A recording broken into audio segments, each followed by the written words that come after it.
தமிழ் திரையின் நாயகன். தமிழ் திரையில் தவிர்க்க முடியாத கலைஞன். இளைய தளபதியாய் விதைந்து தற்போது தளபதியாய் வலம் வரும் ஜோசப் விஜயின் கதை இது. தமிழ் திரைப்பட இயக்குனர் எஸ்.ஏ. சந்திரசேகருக்கும் பின்னணி பாடகி ஷோபாக்கும் பிறந்த முதல் மகன். விஜய்க்கு வித்யா என்ற தங்கை இருந்துள்ளார். 2வது வயதில் இறந்துவிட்ட வித்யாவின் இழப்பு விஜயை மிகவும் பாதித்தது. நிஜ வாழ்க்கையில் விஜய் மிகவும் அமைதியானவர், அதிகம் பேசாதவர் என்று நம்மில் நிறைய பேருக்கு தெரியும். அதற்கு காரணம் தன் தங்கையின் இழப்புதான் என்று அவர் தாய் ஷோபனாவே கூறியிருக்கிறார்.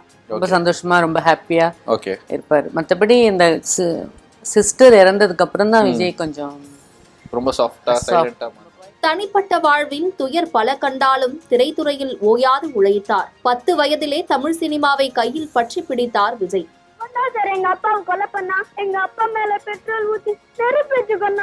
தனது தந்தை சந்திரசேகர் இயக்கிய வெற்றி என்னும் படத்தில் குழந்தை நட்சத்திரமாக அறிமுகமான விஜய் 18 வயதில் நாளைய தீர்ப்பு படத்தில் முதன்முறையாக முதன்மை நடிகராக கால் பதித்தார்.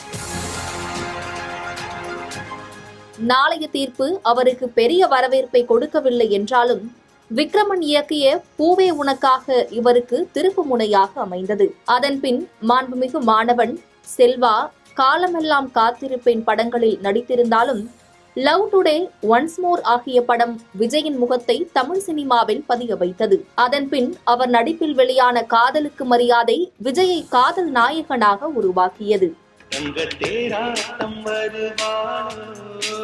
இதனைத் தொடர்ந்து நினைத்தேன் வந்தாய், பிரியமுடன், நிலாவே வா, துள்ளாத மனமும் துள்ளும், நெஞ்சினிலே, மின்சார கண்ணா போன்ற படங்களில் நடித்தார். இதன்பின் 2000வது ஆண்டு தொடக்கத்திலிருந்து இவர் பொழுதுபோக்கு படங்களில் மக்கள் விரும்பும் கதாபாத்திரத்தில் நடிக்க தொடங்கினார். ஃப்ரெண்ட்ஸ், பத்ரி, ஷாஜகான், தமிழன், யூத், பகவதி, வசீகரா, புதிய கீதை என 8 படங்களை ஒரே ஆண்டு நடித்து தன் கனவை சாதிக்க ஓயாது உழைத்தார். அதனால்தான் 2003 முதல் 2010ஆம் ஆண்டு அவருக்கு வெற்றி ஆண்டாக அமைந்தது.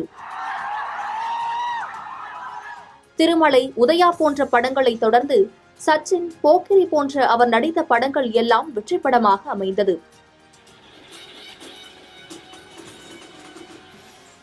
ரஜினிக்கு அடுத்து 100 கோடி வசூல் செய்த தமிழ் திரைப்படமாக விஜயின் துப்பாக்கி திரைப்படம் அமைந்தது.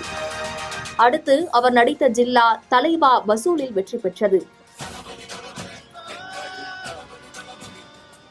இது வெறும் ஆரம்பம்தான் என்று அட்லி இயக்கிய தெறி திரைப்படம் உச்சத்தின் உயர்வாக 172 கோடிக்கும் அதிகமான வசூல் செய்து இளைய தளபதியை தளபதியாக உருவாக்கிய களமாக அமைந்தது. மேலும் விஜய் அட்லியின் காம்போவில் வெளியான மெர்சல் 250 கோடிக்கும் அதிகமான வசூல் செய்து விஜயை பாக்ஸ் ஆபீஸ் கிங்காக வலம் பெற செய்தது. இதன்பின் அவர் நடித்த சர்கார், பிகில், பீஸ்ட், வாரிசு, லியோனு, தற்போது வெளிவந்த கோட் வரை வசூலை வாரி குவித்தது. கட்சி ஆரம்பித்ததால் தளபதி 69உடன் சினிமா பயணத்தை முடிக்க முடிவெடுத்திருக்கிறார் விஜய். என் நெஞ்சில் குடியிருக்கும் என்று சொன்னாலே கூடும் கூட்டம் பல. என் நெஞ்சில் குடியிருக்கும் விஜயை அண்ணனாய், தம்பியாய், நாயகனாய், தலைவனாய் நினைத்த உள்ளங்கள் பல. இன்னும் எத்தனை ஆண்டுகள் கடந்தாலும் தமிழ் சினிமா விஜயின் நடிப்பையும் நடனத்தையும் குரலையும் என்றும் மறக்காது. எல்லா புகழும் ஒருவனுக்கே, நீ நதி போலே ஓடிக்கொண்டிரு. தமிழ் சினிமா வரலாற்றில் என்றும் பிரதிபலிக்கும் ஜோசப் விஜயின் கதை.